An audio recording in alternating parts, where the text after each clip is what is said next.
سب سے پہلے ہمارے ناظرین کو میرا آداب۔ دیکھیے،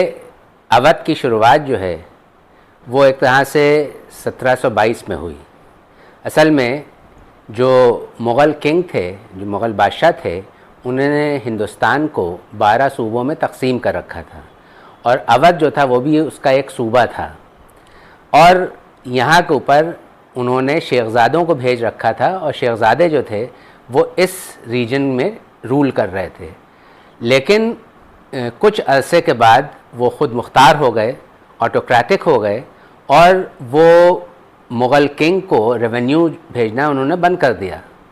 تب پھر مغل کنگ نے سعادت خاں برہان الملک، جو کہ ایرانی اوریجن کے تھے، نیشاپور کے تھے اور مغل آرمی میں تھے، جنرل تھے، تو انہوں نے سعادت خاں برہان الملک کو اودھ بھیجا، لکھنؤ بھیجا، اور کہا کہ آپ شیخزادوں سے جنگ کریں اور ان سے فتح حاصل کر کے ان سے ایک طرح سے قبضہ جو ہے وہ واپس لیں۔ تو جب سعادت خاں برہان الملک 1722 میں لکھنؤ تشریف لائے تو انہوں نے شیخزادوں کو ایک میسج بھیجا کہ یا تو آپ خاموشی سے لکھنؤ سے کوچ کر جائیں، لکھنؤ کو چھوڑ دیں، یا پھر ہم سے جنگ کریں۔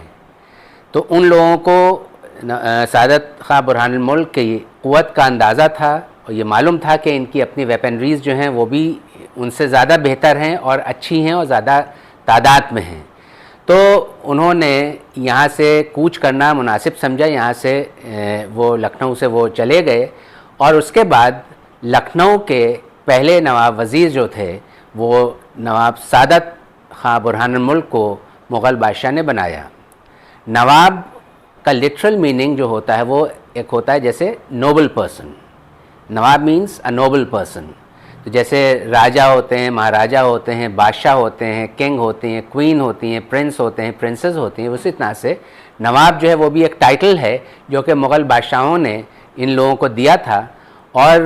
1722 میں انہوں نے اپنا دارالسلطنت جو تھا، مطلب اپنا جو کیپٹل تھا، وہ فیض آباد کیا، اور وہاں سے وہ حکومت کر رہے تھے۔ اس کے بعد جب ان کا انتقال ہوا تو ان کے کوئی بیٹا نہیں تھا۔ انہوں نے اپنی بیٹی کی شادی جو تھی اپنے بھانجے صفدرجنگ ان سے شادی کی ہوئی تھی، تو ظاہر سی بات ہے کہ جب ان کا انتقال ہوا تو بیٹا نہ ہونے کی وجہ سے صفدرجنگ جو تھے وہ دوسرے نواب ہوئے، اور ان کے انتقال کے بعد پھر ان کے صاحبزادے نواب شجاع الدولہ وہ اودھ کے تیسرے تاجدار ہوئے، اور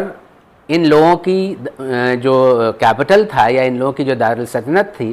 وہ فیض آباد تھا۔ اور ان کے انتقال کے بعد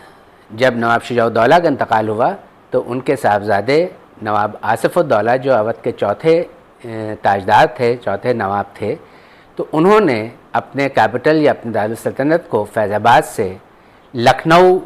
میں شفٹ کیا۔